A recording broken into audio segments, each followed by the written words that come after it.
Operation Sindoor గతంలో భారత్ జరిపిన మెరుపు దాడులతో పోలిస్తే చాలా భిన్నమైంది. భారత్ 2 సార్లు ఎయిర్ స్ట్రైక్స్ చేసింది.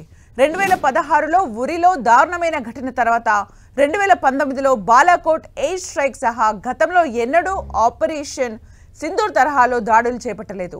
సాంకేతిక పరంగా ఈ ఆపరేషన్ అత్యంత బలమైంది. మరోవైపు అత్యంత ఖర్చుతో కూడుకున్నదని నిపుణులు అంచనా వేస్తున్నారు.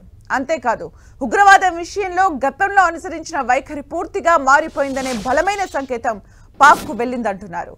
ఆపరేషన్ సింధూర్ దాడిలో ఉగ్రవాదులు భారీగా చనిపోయారు. దీంతో టెర్రరిస్ట్ నెట్వర్క్లు వాటి హ్యాండ్లర్లకు తీవ్ర హెచ్చరికలు వెళ్లినట్లయింది.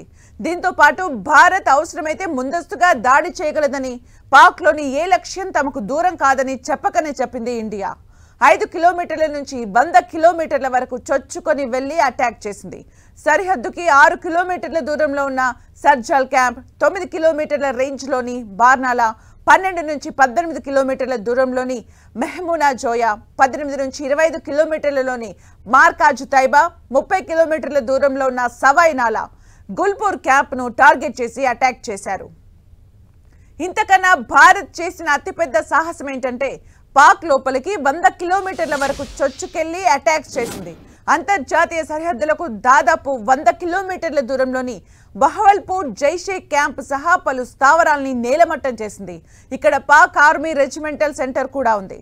పాకిస్తాన్లో అత్యంత శక్తివంతమైన పంజాబ్ ప్రావిన్స్ లోనే 4 టెర్రర్ క్యాంప్లను నేలమట్టం చేశారు. దీంతో ఉగ్రవాదాన్ని అంతం చేసేందుకు ఎంత దూరమైనా వెళ్తామనే సంకేతాలు ఇచ్చింది. అటు అత్యంత ఖచ్చితత్వంతో లక్ష్యాలను ఛేదించి 24 ఆయుధాలను భారత్ వినియోగించింది.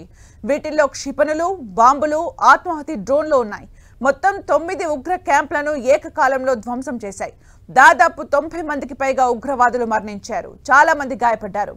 ఇక ఈ దాడి కోసం భారత్ ఇంటెలిజెన్స్ అధికారులు ఉపగ్రహ చిత్రాల్ని, హ్యూమన్ ఇంటెలిజెన్స్, ఉగ్ర కమ్యూనికేషన్లను విశ్లేషించి జైషే మహమ్మద్, లష్కరే వినియోగించే కాంప్లెక్స్ ను గుర్తించారు.